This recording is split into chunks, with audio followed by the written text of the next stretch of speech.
Well, thanks for streaming with us. You know, Apple just unveiled its first brand new product in nearly 10 years. Apple Vision Pro, the new mixed reality headset, blends the real and digital world. It's Apple's first new product launch since the Apple Watch in 2014. So let's talk about it some more, of course, with our contributor and Google Tech Policy Fellow, Mike Muse.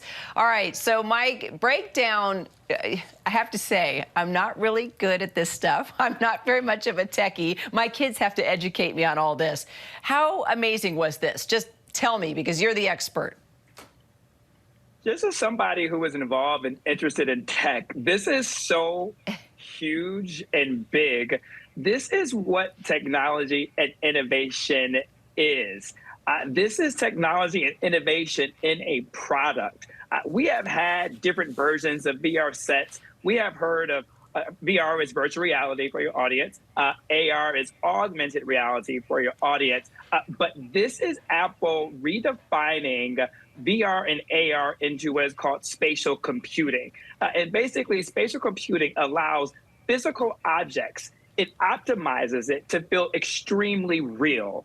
So it feels like when you have the headsets on, that you are actually touching and engaging with the Instagram app.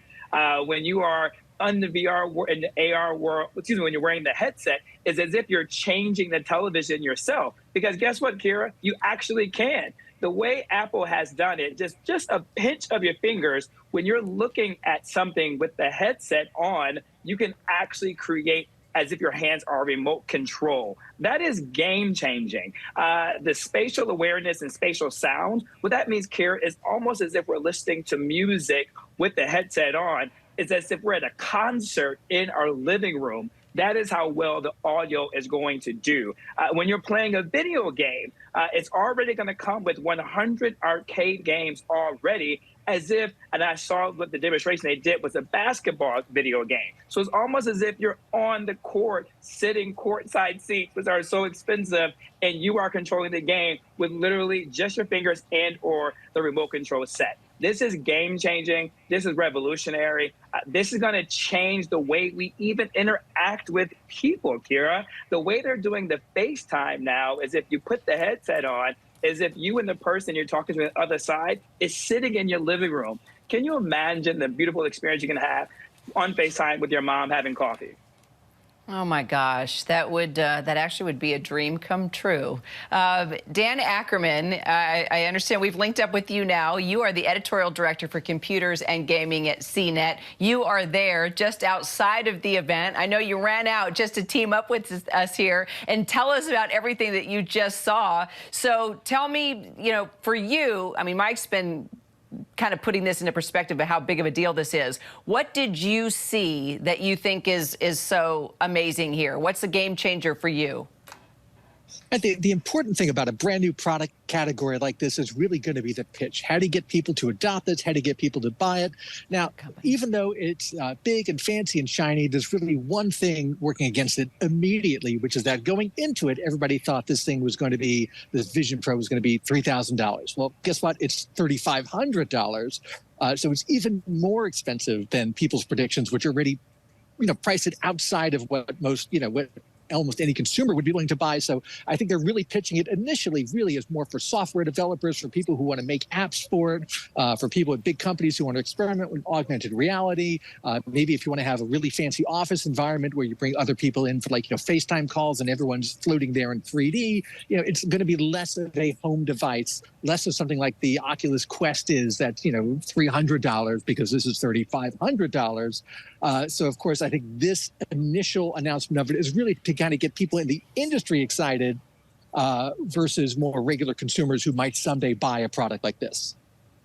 Got it. So, Mike, Disney CEO Bob Iger, by the way, we are a part of Disney, was actually on stage to introduce a collaboration with Apple Vision Pro. So tell us about this. We were clearly on the air. We were trying to listen in, but tell us.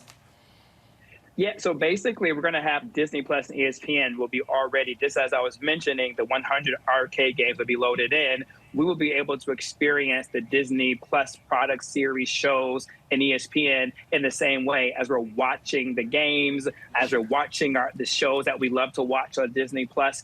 We'll be able to use our fingers as a remote control and toggle between the different shows and series, even by selecting the program that we want to watch just merely by looking at it. But to me, I look at that just in the beginning stages of what could be done. Here, I'm really excited to see, will Bob Iger and Tim Cook, will they actually bring this into the parks unto themselves? The Imagineers at Disney are like no other in reimagining rides and experiences. So imagine if they were able to incorporate this spatial computing for Apple into the ride experiences that we have in the park. That will also be more game-changing and additive to a seamless experience for families who go to Disney World and theme parks around the world on a daily basis. But for right now, in particular, is for the Disney Plus and ESPN to enjoy the video content programming. Wow. Well, Dan, I know there were a lot of other announcements made outside of virtual reality, right? So what stood out to you? Yeah, besides the Vision Pro headset, they have a new 15-inch version of the MacBook Air. They've got updates to the Mac Studio and Mac Pro desktops. These have been coming for a long time with new, faster chips. Basically, every Mac now runs on Apple's own chips. They've gotten rid of Intel completely, and that took several years, but they're out of the Intel business. And, of course, there are a lot of updates coming to, iOS and the other operating systems. One of the ones I thought was the most amusing was that if you're typing, autocorrect will often take, let's say, curse words and change them into something else. So now your phone will no longer type ducking. It will know what you're trying to say, and it will learn from you, and then you will get more accurate texting. I have no idea what word you're talking about, Dan. Absolutely no idea. Boy, we have come a long way since Pong, gentlemen.